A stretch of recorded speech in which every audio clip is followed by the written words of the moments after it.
Hello student, moving ahead in the chapter 3, we are here with the next two topic, public corporation and the government corporation. We have already learned about the government departmental undertaking. So here we are with the two more important topic of the chapter, public corporation and government corporation. So what does it actually means? Okay, this chapter basically is it is a half of the particular chapter. Okay, after this one topic will be left that we will cover in the latest video. So moving ahead, what does a public corporation actually means? So it is a body corporated formed by a special act of the Parliament Act. Okay, so just taking an example, just we are having a new education policy have been launched by the government that firstly need to go to Rajya Sabha, Lok Sabha, and then it is has to be signed by the president. Okay, so the first two things before becoming a law, this is a procedure. Okay, so for making up Indian Airlines or State Bank of India,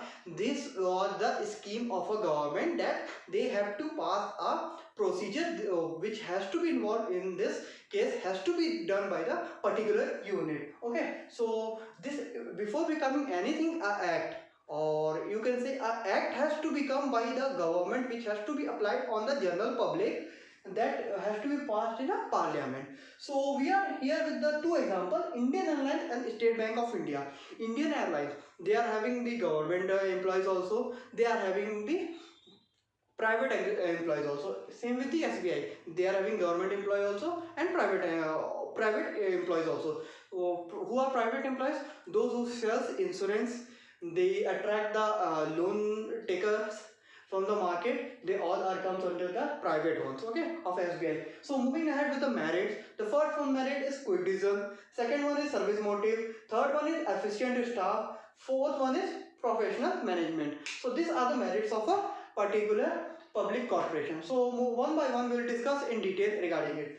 First one is quick decision. So as I explained you that public sector is involved or private sector is involved, so the decision which will be taken will be a quick one. Okay, so the next one which comes is a service motive, giving service. Indian Airlines, though they take the money but they give service. Even the State Bank of India, they allow you to keep their money or the securities in their bank. So this was a service motive. Next one is efficient staff. Okay, what are efficient staff? The optimum utilization of human resource is termed as efficient staff. Okay, we are using here at a particular way. If the private public sector is involved, the work will be done, quick decision will be done, and the work will be done faster. So efficient staff will be involved. Okay, the fourth one is professional management. Just take an example of the airlines. Okay, pilot can operate only the airlines. Okay, a driver cannot operate, so a professional degree is there. Okay, so professional management is there regarding it, who is expert in particular field are given the authority of a particular unit. So this was all regarding the merits of a public corporation. The next thing which comes is a demerits. What does a demerits mean? So the first one is autonomy on paper, lack of initiative, rigid structure, and the last one is unfair practices. First one is autonomy. What does autonomy means? So firstly let us have a meaning of it. Autonomy means control. Okay, and the next one, rigid. What does a rigid means? Not able to change. This is the actual meaning of a particular word. Don't get confused in any case. Okay, so autonomy on paper, control on paper, this everything is written in paperwork only, so it takes time from one department to other department to high level department, it takes time to go. So this one autonomy on paper, this is a demerit of a particular public corporation. Next thing is lack of initiative. Since a government control is there, the lack of initiative will surely be there.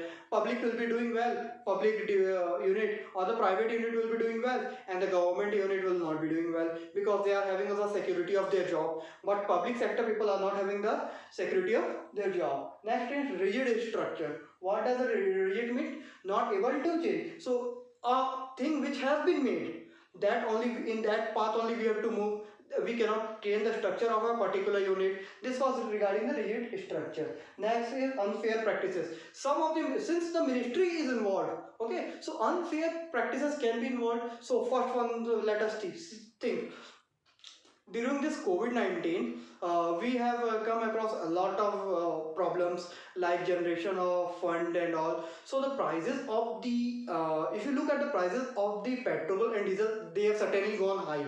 So this was unfair practices which has been done by the government to increase their profit margin. Okay, several tax are imposed on the general public. This all authority plays an important role. So moving ahead to the next topic, which will be, it will be government corporation. What does a government corporation means actually? Any company in which at least 51% of the paid up share is held by the government. Means 51%.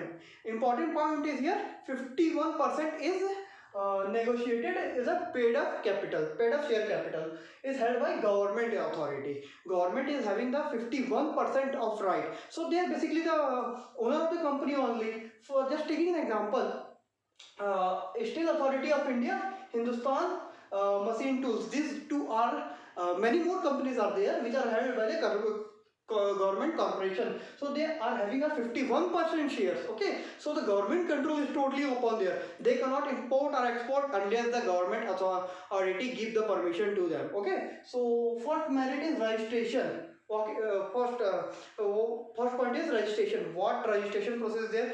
It comes under the registration process of the government corporation comes under the Companies Act 1956. Okay, the next one is ownership. Since a government company is there, their main owner will be government only. Government manages all kind of activity of the particular unit. So ownership will be with the government. Management, it is totally managed by the government authority. There are different types of sectors, board of directors, vice president, president, they all are of the government unit only. Since the government is responsible for all kind of activity, so there is a separate legal entity regarding the matter. Okay, these are all the merits of the government corporation. Next one is demerits. As explained in the public corporation about the autonomy, same here with the autonomy on paper. Okay, so not going into detail, just the second point, political interferences. Government is having 51% of the share, so they are the owner. So government interference will be shortly be there. If government interference will not be there, then the the government corporation will cannot run. Okay, next thing is board packed with government representative. Means government representative, the unit which are established there in a particular unit. Okay, they will be responsible for all kind of activity which are represented by a unit. So this was all regarding the public corporation and the government corporation. Just having a revise of it. A public corporation, it is a body corporated and formed by a special act of the Parliament Act. Okay, the examples are Indian Airlines and State Bank of India. Next, merits: quick decision, service motive, efficient staff, professional management. This was regarding the merits. Okay, demerits points are autonomy, control on paper. Okay, control on paper. Autonomy means control and on paper. Okay, so next thing is lack of initiative. Third one is rigid structure, unfair practicing. Okay, this was regarding this particular demerits. Now government sector. What does a government corporation means? Any company in which at least 51% of the share of paid up share capital is held by the government unit. Example is Steel Authority of India. Next is Hindustan Machine Tools, etc. Merits: registration, ownership, management, separate legal entity. This were regarding the merits. Okay, so next one, demerits: autonomy on paper, political interference. Next thing, board of pact with the government representative. This was about the government.